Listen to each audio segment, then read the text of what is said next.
everybody, I'm Kelly Ellers, I'm Jeffrey Lonan. and this is Volume Up by the Tees. Jeff, I think it's officially summer. Have you been to the pool yet? Is there a pool? Do you go to a pool?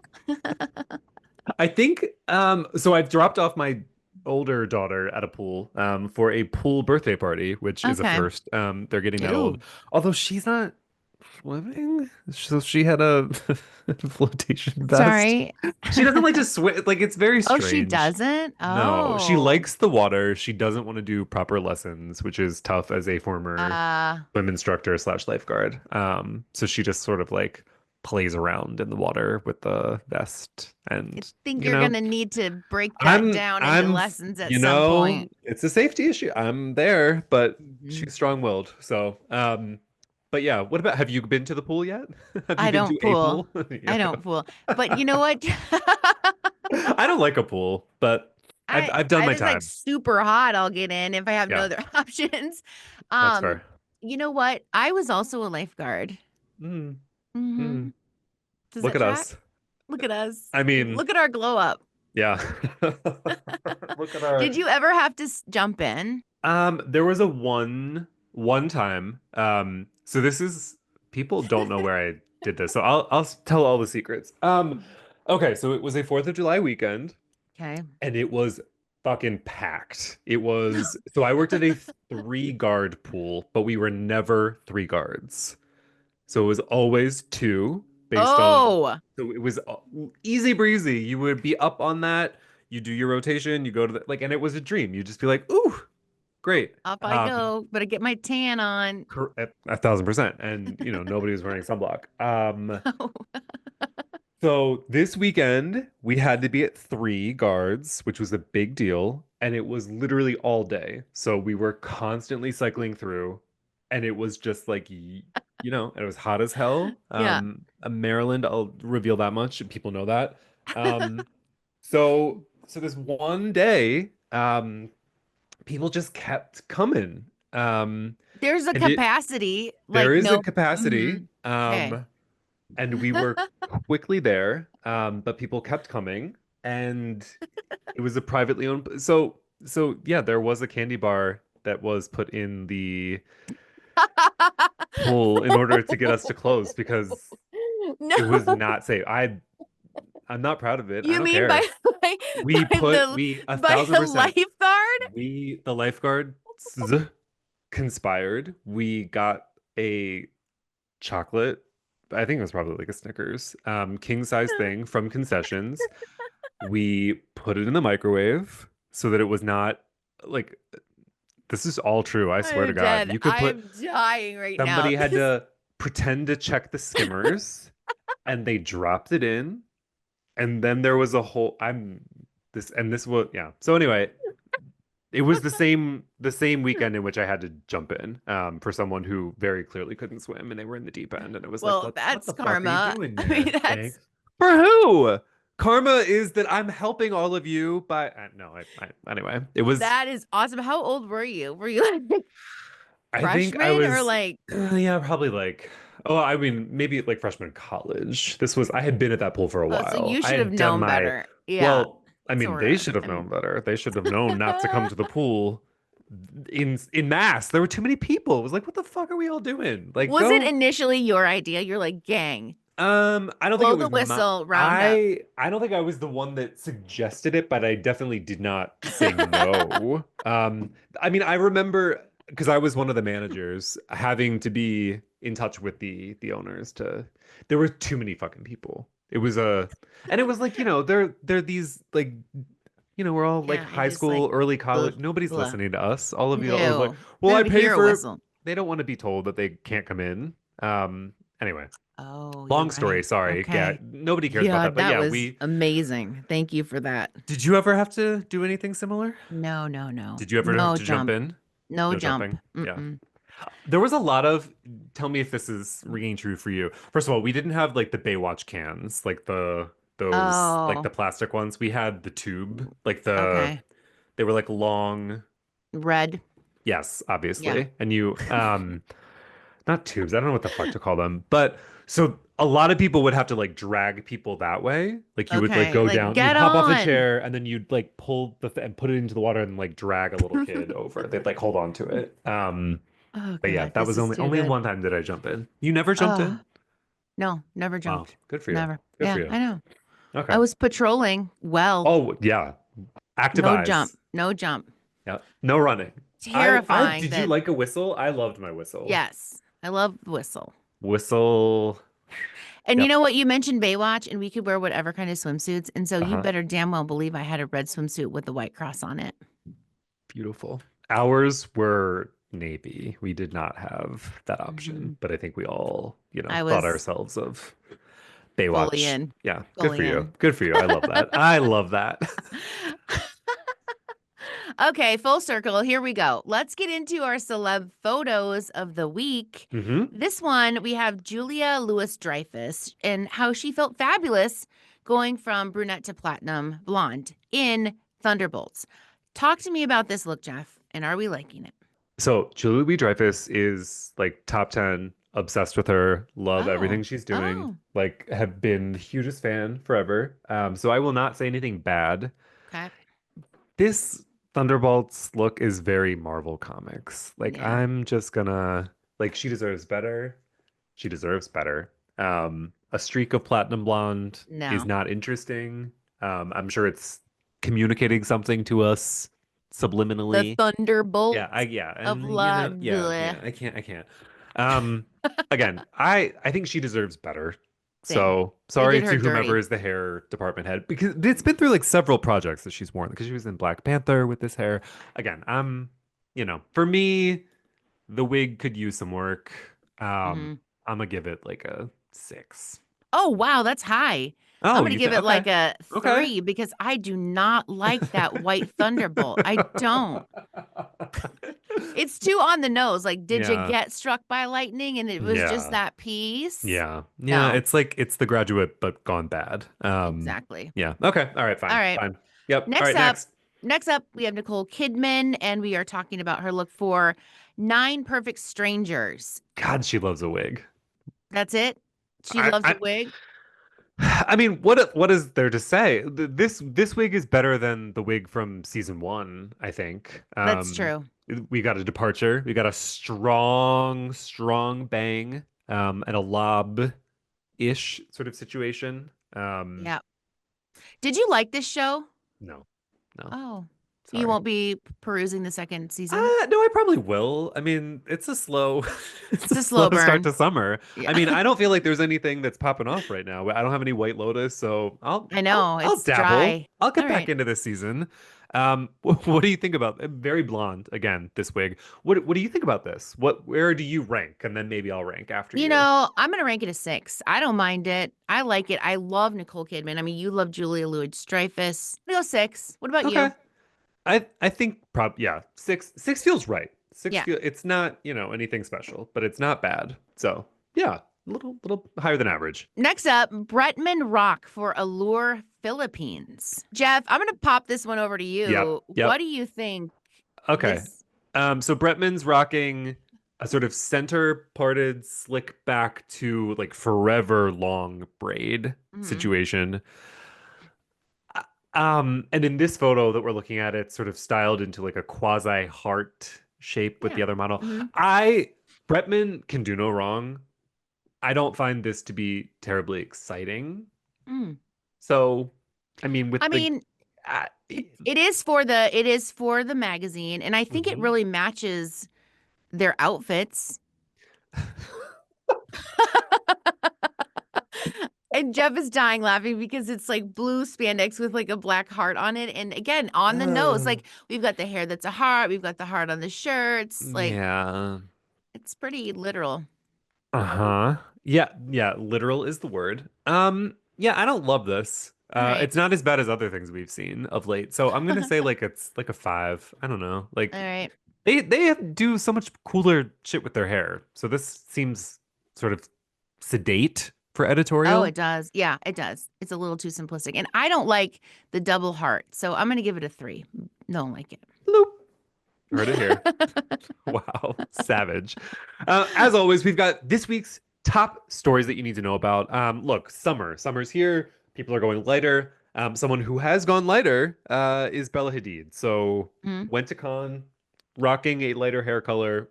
What's your POV on this? Do we like her blonde? I'm not gonna call it a blonde. This is not a blonde. She's not Yeah. blonde.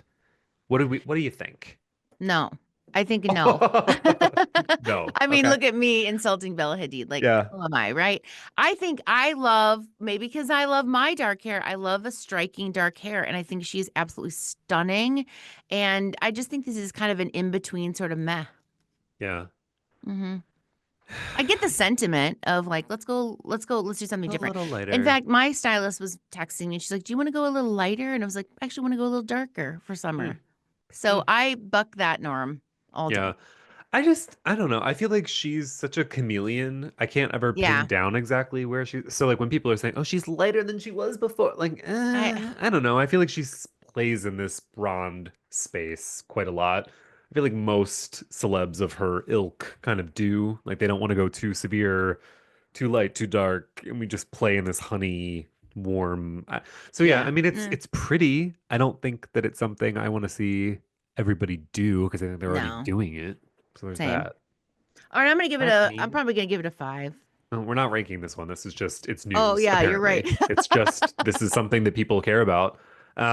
Which is, worrisome. Slow week, I guess, over Slow at news week. And um adding to that slow news week, we've got Gwen Stefani's natural hair isn't platinum blonde, and we're stunned. Are we stunned? I mean, how could you be? Like it's one of those things where like she's not That blonde, is but not like even her hair, probably. Isn't it a ooh, wig? I Like, mean, she's got all sorts of stuff going on. But like yeah, of I don't think course we're it's shocked. not. No, I'm not shocked. Yeah. Okay, let me just Gwen Stefani, the character, I'll say, aside, Yeah, because right. she's certainly transcended into something, who knows. Could you ever imagine her as like fully embracing brunette, like her natural color? No, Yeah, no, I think like that ship is so sailed. Like there's no way. no. And It's I her. wouldn't, I mean, the yeah. character is her. She needs to stay there. And I think she's stunning and always on point. I mean, just head to toe. So no, we're keeping it. It's like I'm just gonna say something. You know how Cher likes to go blonde, and it's always Yeah, like, why are we you didn't need doing it. that, Cher? hmm This would be like if she were to go brunette, I think that would be the equivalent of just like, don't do that. I I don't think think she will. she's. I don't either. I think Yeah, she's too. I don't think locked I don't in. know if the word is vain, but she's locked in to this look. So Yeah, yeah. and it works. It's doing its thing. It is. All right. So this week, Jeff is talking with Patrice Sway McKinney. Sway is a trailblazing entrepreneur, educator, motivational speaker, author, and investor, widely recognized for her transformative impact on the beauty industry. As the founder of Encore Salon Suites, the first Black-owned salon suite brand to achieve franchise status, Patrice has redefined what success looks like in the industry. She also created the Salon Suite Model, a groundbreaking online program that has equipped hundreds of aspiring entrepreneurs around the world to launch and grow their own salon suite business. I'm Hmm. excited for this one, Jeff. I mean, I was so thrilled. You guys are gonna just buckle up. Buckle up. There's so this one I told her even in the interview, like, oh, that's a pull quote. Oh, I needed that. There was so many gems. Love. Can't wait.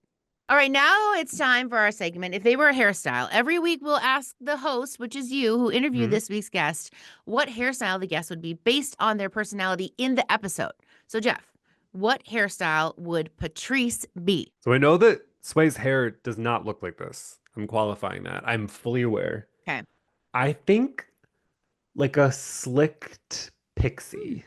Oh, Like no nonsense, but classic. okay. Just like about business, like talking about locked in, like knowing that we're She's good to locked. go, and that's Yeah. it. So yeah, I think like that, a slick pixie is kind of All what I'm right. thinking We when I love think it. about her. But again, I know that's not her hairstyle. So Okay. Make sure that you subscribe, rate, and review, and follow us on Instagram, Facebook, Twitter, YouTube, and TikTok at Read the Tease and send in questions to volumeup@thetease.com. Before we get to my interview, let's talk Tease beauty news. First up, we've got an article that's called Olaplex just launched its number 4 fine and number 5 fine system, and it's specifically designed for fine hair. If you consider yourself a member of the Fine Hair Club, you'll absolutely love Olaplex's latest innovation. The cult hair care brand recently added 2 new products to its best-selling range, number 4 Fine and number 5 Fine Bond Maintenance Shampoo and Conditioner. Both products make up the first ever system from Olaplex designed for fine hair. Head to thetease.com for more details. My question for you, are you trying these? Do you feel like you've got fine hair? Is this something that calls your attention? You said part of the Fine Hair Club, and I don't want to be part of it. But you feel like you are? I feel like I am. Well, good news. It's They've one done club. something for you. One club I don't want to be part of. But thank you to Olaplex. I'm going to give this a try. I've heard nothing but good things about this. So there's that. All right. Let us know. No more fine hair. Fine hair be gone. Next up is summer hair wellness recos for blondes, swimmers, and sun-soaked strands. I promise we didn't know this was coming up when we talked about swimming, but dang, full circle. As the days get longer and the sun shines brighter and Jeff relives his lifeguarding days, many of us are looking to go lighter, embracing our natural blonde hues with a little seasonal TLC. Whether you're a bottle blonde, sun-kissed brunette, or rocking your natural golden tone, one thing is certain, summer is a prime time to lighten up and level up your hair care routine. Blonde hair is especially vulnerable to discoloration from that chlorine, mineral buildup, and UV exposure, making a thoughtful wash regimen more important than ever. That's where Malibu C's Blonde Wellness Collection comes in. Rooted in wellness and backed by science, the system is powered by their signature fresh-dried vitamin C to help remove brassiness and unwanted tones caused by mineral buildup, restore brightness, and maintain the health of delicate blonde strands naturally and without harsh chemicals. Head to thetease.com to learn more. Jeff, I hope that when you go blonde for summer, which I know it's going to happen. It's a matter of time. I'm manifesting that to happen. I think I'm manifesting that is something that I'm manifesting that I probably will be able to make happen. You're going to need to check out Malibu C's Blonde Wellness Collection because it is kind of interesting that like we think about the skin, what the sun is doing to our skin and UV, but you don't think about the discoloration. I mean, chlorine. Holy smokes. What if I had known about this when I was back in the day? Like truly, when I was in and out of that goddamn pool, teaching little kids how to swim, chlorinating. All that buildup. That's what I'm saying. Dang. If only. Anyway, we're going to check it out. Thank you so much to our contributors and our editors for this week's beauty news. And don't forget to check out more stories like these over on thetease.com. Now stay tuned for Jeff's interview with Sway. Patrice Sway McKini is a trailblazing entrepreneur, educator, motivational speaker, author, and investor, widely recognized for her transformative impact on the beauty industry. As the founder of Encore Salon Suites, the first Black-owned salon suite brand to achieve franchisor status, Patrice has redefined what success looks like in the industry. She also created the Salon Suite Model, a groundbreaking online program that has equipped hundreds of aspiring entrepreneurs around the world to launch and grow their own salon suite businesses. Patrice's journey began in Atlanta, where she earned her master barber stylist license in 2013. A year later, she opened her first mini salon, where she quickly identified the immense potential of the Salon Suite Model. By 2016, she co-owned her first salon suite business, paving the way for the launch of her own brand, Encore Salon Suites. Today, the brand boasts 5 locations in Georgia, 2 of which are franchise locations. A sought-after business strategist, Patrice has empowered thousands of beauty professionals to scale their businesses to 6 figures and beyond. Her mission is to guide beauty professionals toward financial freedom by transitioning them from behind the chair to creating passive income streams. Through her work, she inspires others to build sustainable wealth and design a life that aligns with their biggest dreams. Patrice's influence extends far beyond her business ventures. As an award-winning leader, mentor, and educator, she actively shares her expertise through public speaking engagements, consultations, ebooks, webinars, courses, and engaging social media content. She has earned widespread recognition, including features in leading publications and multiple awards for her contributions to the industry. Patrice is also a respected educator at the prestigious Bronner Brothers International Beauty Show and a frequent speaker at conferences and expos. With over a decade of experience, Patrice has perfected the art of starting, managing, and scaling salon suite businesses. After navigating the challenges of her first 2 locations, she developed a proven system to streamline operations, expand to multiple locations, and achieve lasting success. Her expertise has enabled hundreds of entrepreneurs across the US and Canada to launch and scale their salon suite businesses. Patrice is deeply committed to helping others succeed. By offering step-by-step guidance and lifetime support, she equips entrepreneurs with the tools and strategies needed to avoid common pitfalls, build profitable businesses, and create stress-free operations. Her unwavering dedication ensures her clients achieve not only financial success, but also the freedom to live their life on their own terms. Sway, welcome to Volume Up. How's it going? Good. Can't complain. Having an amazing day. How about you? Oh, I'm good. I'm good. And I'm going to be chatting with you. So let's get into it. My understanding is that you had a career before you came to beauty. So talk to me a little bit about that journey, if you could. How did we wind up in this space? In this space. So I was in the corporate world. I had a pretty good position, but it just didn't provide the flexibility and the freedom that I wanted. And I come from a family that's in the hair and the beauty industry. My mother was in the hair and beauty industry, my twin sister. And so it was an industry I was always around and super interested in. Like I remember I would walk into a barbershop and just the smell of it. I'm like, man, it just smells cool in here and it looks cool and everybody gets to do what they want to do, run their own schedules. And so it's something I always wanted to do. But initially, I was told from like family members that, hey, this may not be a good career.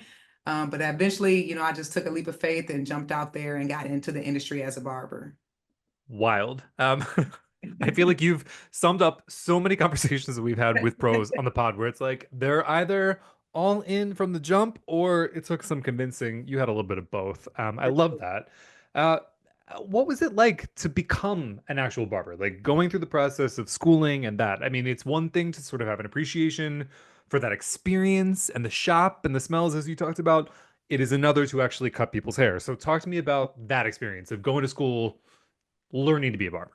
Yeah, so it was a sacrifice for sure because like I said, I had a pretty good paying job. And the Mhm. only way I could really attend school because I wanted to do it the right way, I had to give up that job. And I actually quit my corporate job, six-figure job, and I went to go work overnight at Walmart because of the hours. That was the only time I could work was overnight. So it was a completely different lifestyle for Mm. me. And it was definitely difficult to adapt to at first because I'm like, man, I remember I would be working overnight, like I'm working and people are sleeping. Like this feels weird. But I kept the vision up front and I knew what the goal was. So Mm. it was tough. I would get off of work. I would go to work at 8 p.m., get off at like 10 a.m., had a few hours of sleep, and then I had to be at school at 1 p.m. But one thing about me, I always tell people is that the students I went to school with there, I'm sure they're not surprised with my success because although I may have been tired from working, when I went to school, I made sure I got the best out of my time. So, we would do a lot of like walk-in clients and we would practice on the kids. And I was in there just practicing. Some people would BS around or they would procrastinate. And I would be like, yes, give me as many clients as possible so that I can make the mistakes here in school instead of out there when I'm in the real world. So it was definitely a challenge. But again, I knew the goal and I knew it was temporary. And it was truly one of the best decisions I've ever made was getting into the hair and beauty industry. Ooh, ooh, I'm loving this. If you could tell me a little bit about some of those mistakes that you were making safely in school. I think the foresight of knowing make them here before you're out there with clients that can wreck your Absolutely. day. What were Absolutely. those things that you were learning? Yeah, so just to be completely transparent, the barber school I went to honestly did not teach us much. It was a 9 month program. I remember going into the fourth month and we hadn't even like learned a haircut. And I went to the owner of the school and I'm like, what are we ever gonna learn how to actually do a haircut? Like, what are we here for? And so literally I would go on YouTube and find like how to fade and I would practice and I would even bring it to school and share with the other students, like, look, guys, this is how you fade. This is how you properly line it up, line a person up. So a lot of those mistakes, just trying some of the people in school, they had already had some experience. I had no experience with none of the tools, so it's completely new to me. So just knowing which tools to use, how to fade properly, how to cut, color, and have that hair safety, taking care of people's hair. Sometimes people just put chemicals in there and do stuff that damage the hair. So trying to make sure I did things the right way so that I could retain my clients once I got into the real world. So I would say those were most of the mistakes is just trying to figure out how to produce a good quality haircut or a good color, and doing it the right way. uh, I'm laughing for people that are going to be able to watch some of these clips if this gets cut, um, because a lot of folks talk about this experience of schooling is for the exam, it's not for the profession, and a lot of this onus falls onto the individual stylish barber to do what you described, where you're looking Exactly. up YouTube videos, you're trying to make this work. So if you could maybe Uh-huh. improve the experience of cosmetology and barbering school. What might you do? Would there be more practical work? Like, talk to me about that if you could. Yeah, I would say more practical work, more hands-on experience, in addition to teaching the business side of things. Because there's some people that are great barbers, that are great hairstylists, they come out of school, but they don't know how to actually succeed in the industry. They don't know how to the operational side, which is very important to retain clients to be able to charge premier pricing. So I would definitely focus on that. The more practice you get, the better you're naturally just going to get. And then, like I said, just setting yourself up for success. How do you get into this industry? How do you scale to 5, 6 figures? And how do you exit this industry as well? Because you have to have an exit plan. This is an amazing industry, but you can get trapped in this industry if you don't have an exit plan. So I think that those are the things that are lacking when it comes to like educational programs and schools and things like that. So important. I'm loving that you're talking about an exit strategy because this is maybe not for forever for everybody. And it doesn't have to be. So I like that, and I'm sure we're going to talk about it a little bit more in depth. I'm curious though. Again, you left corporate, go into barbering.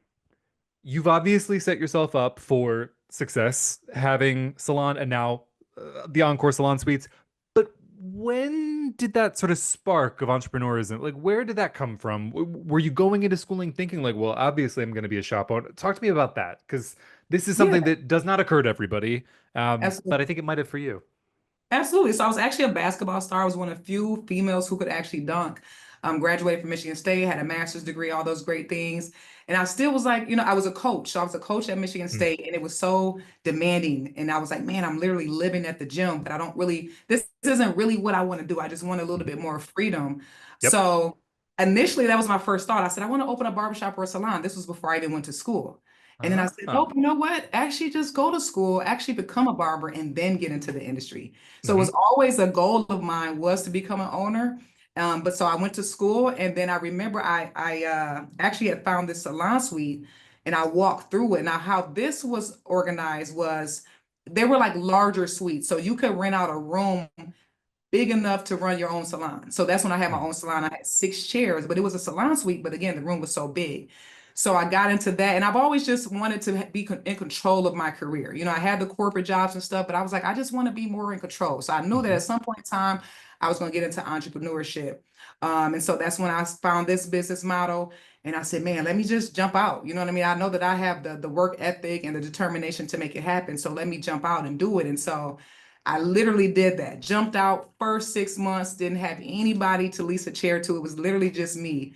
I remember this guy, right? There's this story. There's this guy, he would come and he would sell fruit and he would always come to my door and he would say, dang, Sway, you sure you want to do this? You still don't have anybody in here. And I remember I would hear the wheels on his cart coming and I would be like, oh, here he comes. He's about to No. tell me that I made the wrong decision. And so it's so funny because like a year or two later, he actually ended up coming to one of my salon suites and I saw him and I'm like, hey, he was like, what are you doing here? I was like, I actually own this. Yeah. You remember you would come to Whoa. my room every day and remind me of how I have empty chairs. So that's just another point is that along your journey you're going to find people who don't believe in it, who don't see your vision, who don't understand it. They may try to talk you out of it and discourage you, but as long as you really believe in it and you put in that work, it's going to work out. So it took some time of learning just how to market, how to find the right people, how to operate. It was a lot of learning lessons. I don't like to call them losses but lessons, Mhm. that helped me today to become where I am today. So that's how I got into the ownership side of things. Wow. Wow. So important that you talked about some of this stuff. I mean, it doesn't happen overnight. And Correct. sometimes the haters are the fuel that you need to sort of keep Yeah. on your journey. And I love that the the image that you conjured of that that cart. Oh, man. That's tough. I'll never forget But it them. worked out. It did. Uh, Talk to me then about, as you described, I mean, you alluded to it, there was a first location and then there were multiple. So where did Encore Salon Suites sort of come from?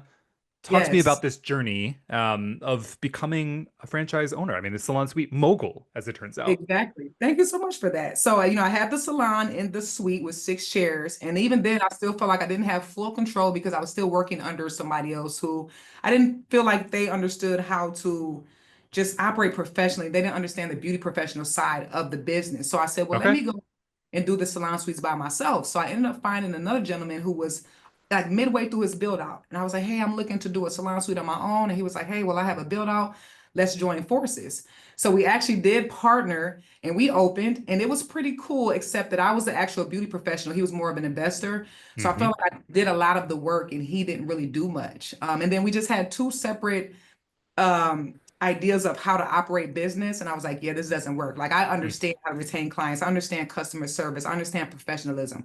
He doesn't care about that type of stuff. So it lasted for about a year. We partnered together and then we parted ways. I said, you know what? I got to do this the way that I see it and the way that I know that it can work. Me actually being a beauty professional in this industry, let me do this on my own. So I found a partner, another partner who wanted to invest, and we found a location. And I Mhm. said, yes, let's make this happen, right? The day that I signed the lease, the partner backed out. Literally the day No. that I signed. And I said, oh my goodness. But man, when I tell you, and this is the reason that inspired me to help other people do this, because I went through so much. I mean, so much stress, high anxiety, sleepless nights. Like, I literally cried tears at the city of Atlanta when I was trying to get my permits to Oh open, gosh. because I didn't even know I wasn't supposed to be the one doing the permits, but I didn't Mm. know, you don't know what you don't know. Yeah. So it was such an experience for me, but I pulled it off. I had to borrow money and make a bunch of magic happen. And it was extremely stressful, but I made it happen. And just to get to that finish line was like, man, it was so rewarding. I'm so thankful for my mother and my sister. They were in there painting with me,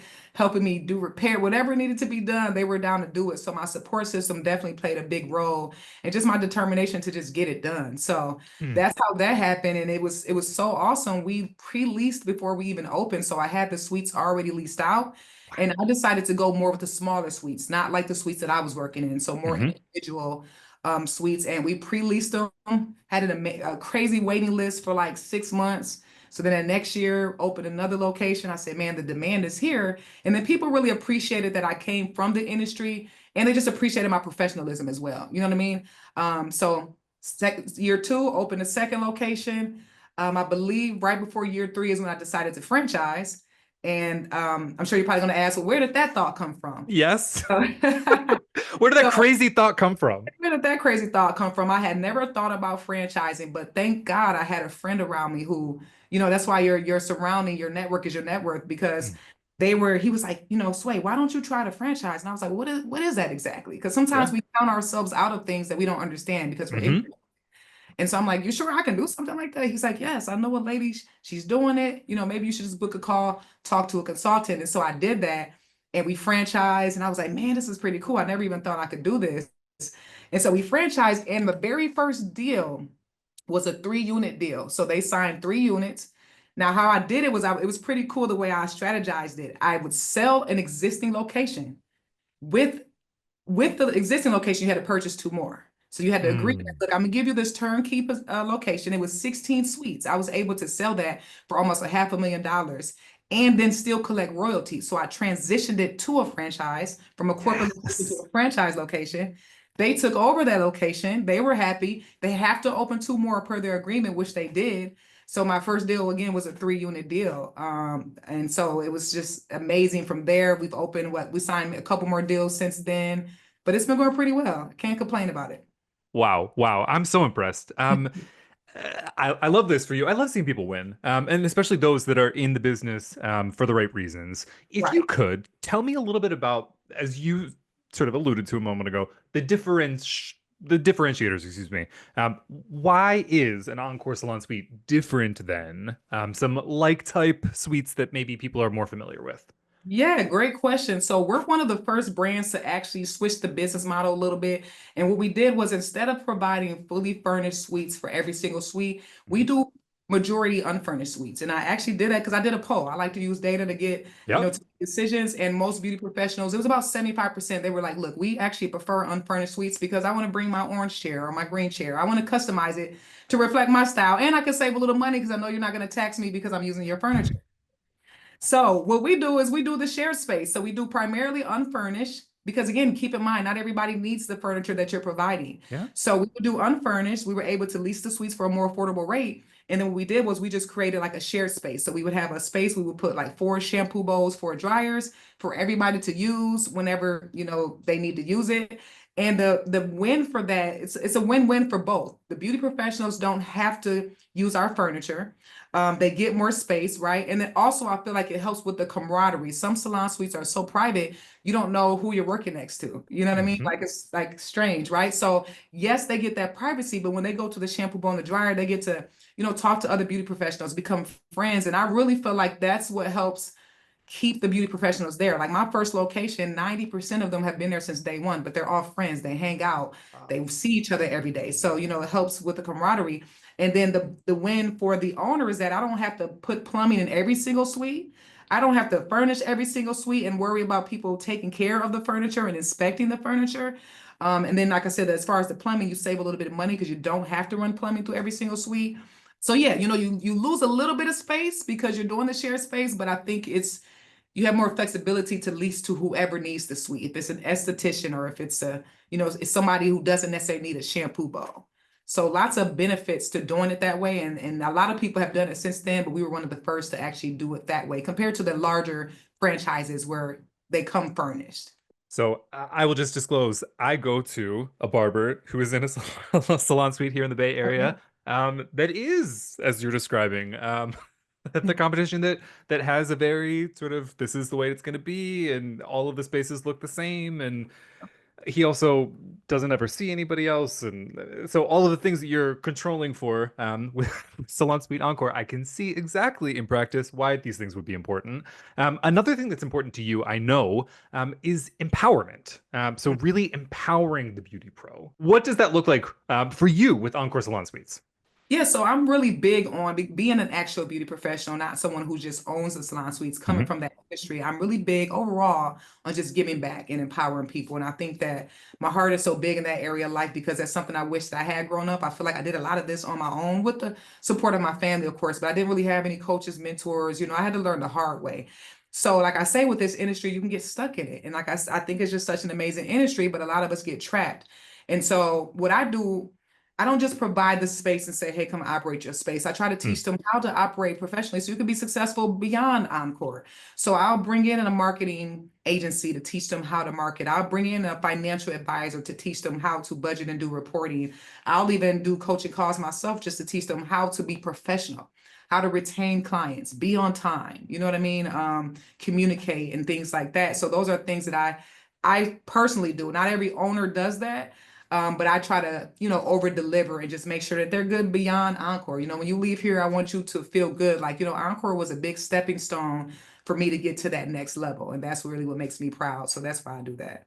Oof. I'm loving this, Sway. This is so important. And again, very different because Yes, people are not necessarily looking out for each other in absolutely. other operations. I do want to talk a little bit more about franchising because I Okay. think that this is of interest to a lot of people that are out there like, how the heck does that work? Demystifying things is what we're all about. Um, what do you look for in a partner? So obviously you talked about like the 3 unit deal. That's important that they're willing to Uh-huh. commit to something like that. But I'm sure Absolutely. there are other sort of softer things that you're interested in. So talk to me Yeah. about like sussing out potential partnerships. What does that look like for you? Yeah, so we do a lot of marketing for the most part where most leads actually come to us based off of our marketing and our consultants and stuff like that that reach out on our behalf. And so we typically make sure for one that they have the funding in place because just with franchising, just to make sure everyone understands how it works, franchising is a way to scale and grow without using your own money. So, similar to like a McDonald's, anybody can go, you and I, Jeffrey, could go and open a McDonald's together if we Mhm. qualify. We have to pay McDonald's a large franchise fee, maybe 100,000 or more, and we have to pay them royalties every single month, and we also have to pay for the build out. So McDonald's just made a lot of money for us just to use their name, their trademark, their brand. So same thing with Encore, or any franchise for that matter. They pay us a large franchise fee. We determine the fee, and then after that, they pay us royalties every single month, and they also pay for the build out for their salon suite. But they're paying for, like you said, our like I said, our trademark, our branding, and stuff Mhm. like that. So what we look for one is just to make sure that they're financially qualified and that they just have some type of business experience. It doesn't necessarily have to be in the hair and beauty industry, but we do a lot of calls just to make sure that they understand business. Just basic business communicating, dealing with people, customer support, customer service, all of that type of stuff. And if we feel like they're a good fit after a couple of conversations, then we'll kind of go to the next step. But there are a lot of steps, and it is a process before we actually sign that lease. We have to check the territory and make sure the territory is good. Make sure that they actually go through that FDD. I'm sure you're familiar with that franchise disclosure document, over 100 pages, where it just discloses everything about your business, but just making sure they really understand the business model. They understand what it takes to succeed, because some people think, oh, I bought into a franchise, I'm good to go. It's like, no, you still have to put in the work because you're the owner. Don't forget, I own the brand, but you own that location. So just making sure they understand the business model, the marketing, and things like that. That's kind of how we determine if they're going to be a good fit for our brand. So once they've signed and it's a Yep. done deal, it's happening. What kind of Uh-huh. support are you offering the franchisees? I mean, you talked about, the different work that you've done with beauty pros, but I'm curious with the franchisee partner, for example, what does that look like? Yeah, great question. So I'm blessed to have an identical twin sister who actually worked for Samsung. So she's a systems girl, an Ooh. SOP girl. So we love her. So she created an immaculate SOP for us. So basically, if anybody has any question about how to lease a suite or how to deal with a tenant who hasn't made a payment or how to deal with the electrical issue, they can literally search that in our SOP and it will bring it up. On top of that, in the beginning, I provide additional support as they're building it up, because some people, this is foreign to them. They've never had a brick and mortar. So we have to walk them through that process. We're not that big where we have a bunch of regional managers. I pretty much oversee it. So in the beginning, it's a lot of support, just making sure, we approve the location and stuff like that. But once they're up and running, we only do monthly calls. Again, they have that SOP and we do monthly calls. We'll all hop on, all the franchisees will hop on, share information, share resources, ask questions.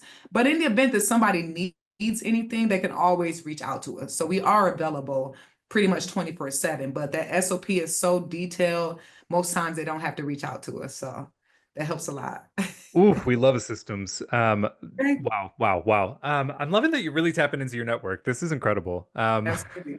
Loving this. Talk to me if you could about legacy. So you've talked about this. I mean, you're building with your network, with your family. What do you hope to sort of leave behind with this? Yeah, well, being the first millionaire in my family, and the first business owner of this sort in my family, is really important to me to leave a legacy and not just, to be able to pass it on. Mm, So that's why I'm doing things outside of the salon suite, doing things like having a trust and, having life insurance and setting up retirements. You have to set up your own retirement in this industry. But more importantly, just making sure that I teach them. I think that's the best way to pass on legacy. It's like you can hand somebody $1 million, but if they don't know what to do with it or how to invest it or grow it, I don't know how much of a blessing it is. So just teaching them, that's what I try to do with my family, is show them how to do this, how to navigate through this life, we all are taught how to make money, but how do you grow this money? Which is mm. another foreign conversation to some people. They don't know about brokerage accounts and life insurance and the benefits of it, and how the wealthy actually use these things. So teaching them those things and not just handing them anything, I make them work for it because I had to work for it. And so they can appreciate it as well. So that's the biggest way, is just educating them and then doing my best to just set them up for with their own businesses, helping them with their own businesses and being able to just pass it on, in the event that I leave or, anything like that. So every way that I can, I'm trying to just cover it so that we're set in the future. Oof.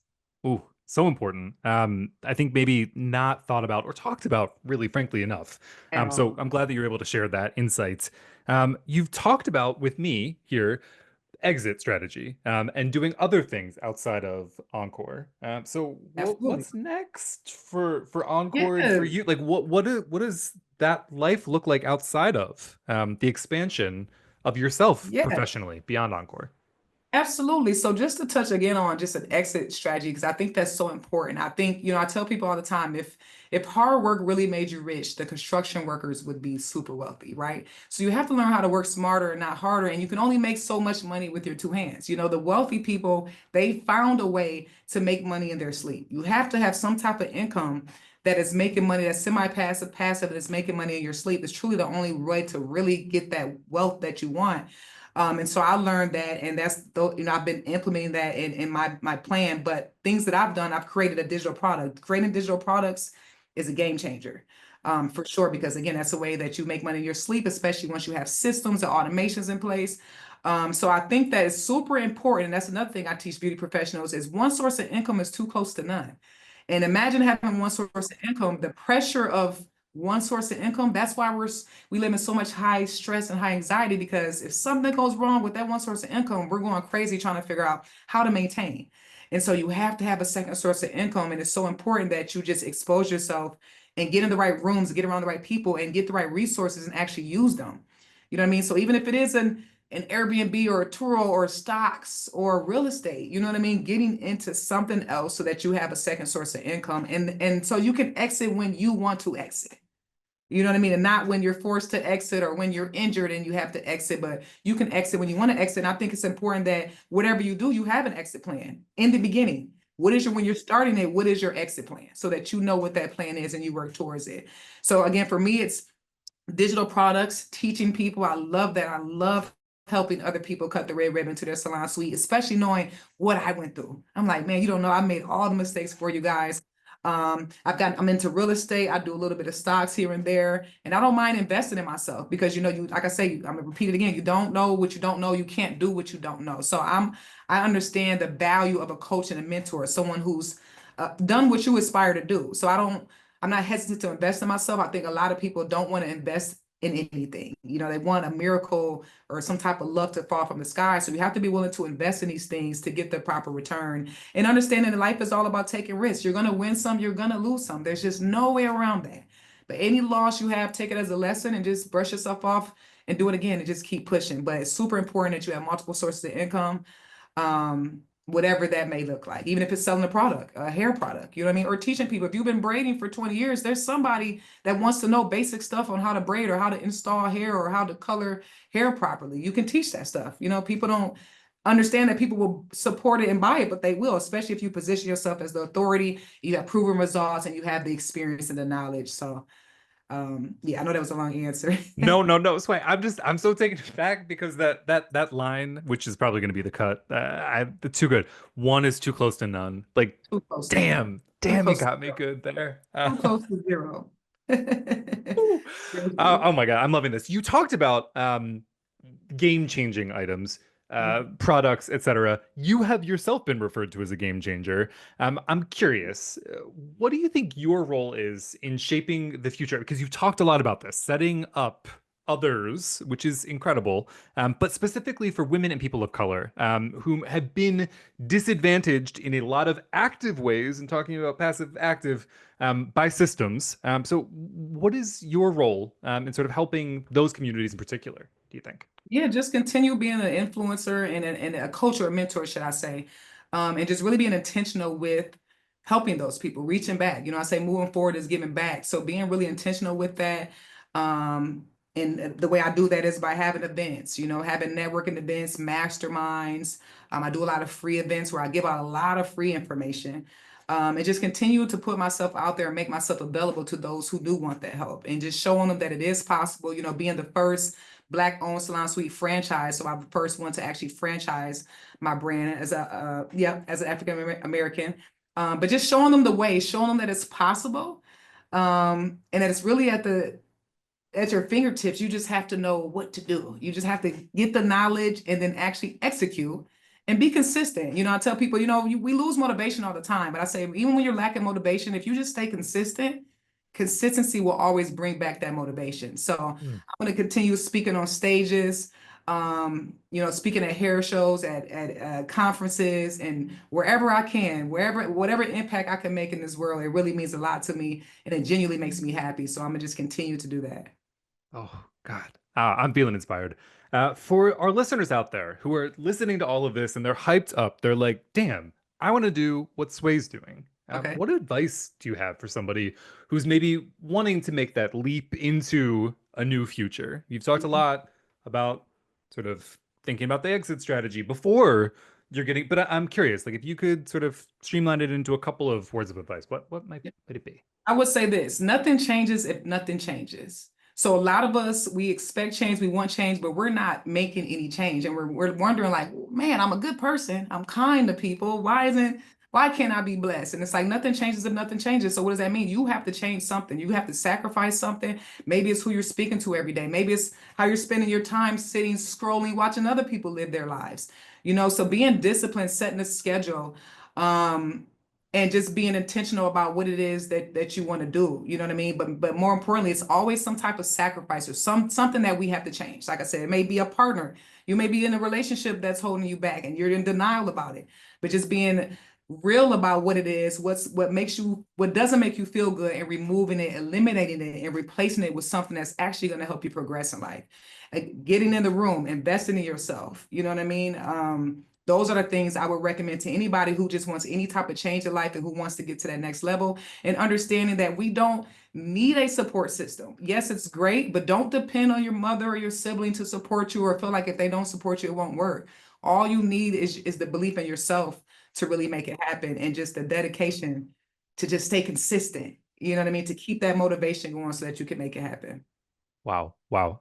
Just like gem after gem after gem. Like I feel like I want to listen back to this pod after, because a lot of this is resonating with me. And so I know if it's Awesome. hitting me in a certain way, it's definitely going to hit our listeners. Sway, before we get into our quick takes, where the heck can people find you if they want to sort of follow, keep up Yep. with, see you in person? Like where are the socials, the websites? If we Yep. could, I'd like to plug Absolutely. them. I appreciate that. So on all socials, Sway the Pro, Sway underscore, so SWAY underscore THEPRO on all social media platforms, YouTube, Facebook, Instagram. Anyone interested in getting into the salon suite industry, I recommend following me on Instagram because I have a lot of free events that I randomly throw, but my website for that is thesalonsuitemodel.com, so they can visit there. But pretty much, yep, that's pretty much it.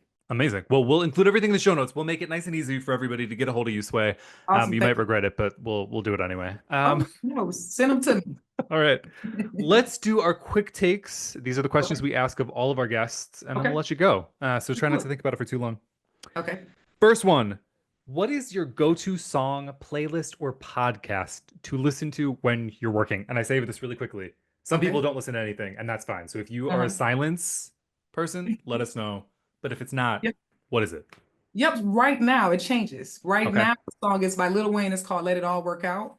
And just the melody and the words and everything, like let it all work out. You know, just keep pushing, everything is going to work out. So I play that song when I just want to feel an extra boost of motivation for the day. Yes. Okay. All right. I'm adding that to my playlist.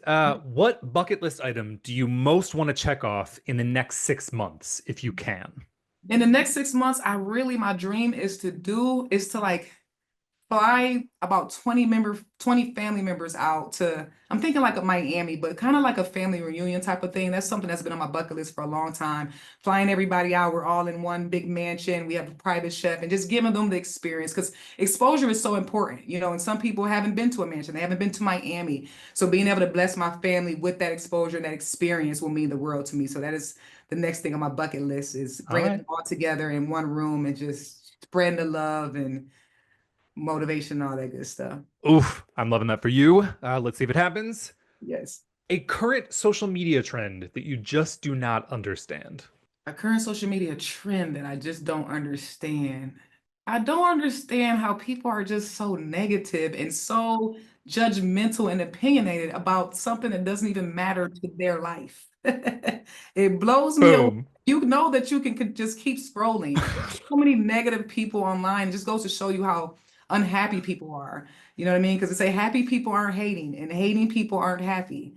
So it just goes to show you that, you know, people are really struggling in life. So you just can't take it personal. But that's one trend that I see that just happens a lot. As far as like trends, I don't even have anything bad to say about them, because I'm like, somebody likes it. I don't know, it's a trend. So somebody likes it and it's working. I don't freaking know. But yeah, that's the only fall I would say to social media, is you have those trolls, as they call it, that are just negative. Sure do. Yeah. Sure do. We could all do for fewer of them. Last question, and we'll let you go. If you could have an unlimited supply of one thing for the rest of your life, what would you pick? Unlimited supply of one thing. Anything. Just to clarify, because sometimes people are like a food? Like it's whatever you want it to be. Hmm. I don't know if this is like a good answer for this, but initially what I think of is just like self-control. Like if I can just control myself in every situation, that's going to bring about so much more peace, so much more happiness, so much more positive things. You know what I mean? I was going to say peace at first and happiness because I'm just such a positive person, but I would say if that's something that I could just, because sometimes we lose that. We don't have Yeah. control, we lose control of ourselves. So if I could just have control of myself all the time, I know life would just be so much more peaceful. I can't even imagine like a more disciplined version of Sway. But if Exactly. you want that, I want that for you. And like, damn, if you wouldn't change even more things for the better. Sway, it's been a pleasure getting to chat with you. Thank you so much for coming on to the pod. And come back. Let's connect in a Absolutely. couple of months. Let's do it. Let's do it. Thank you for having me. All right, Jeff, that was a good one.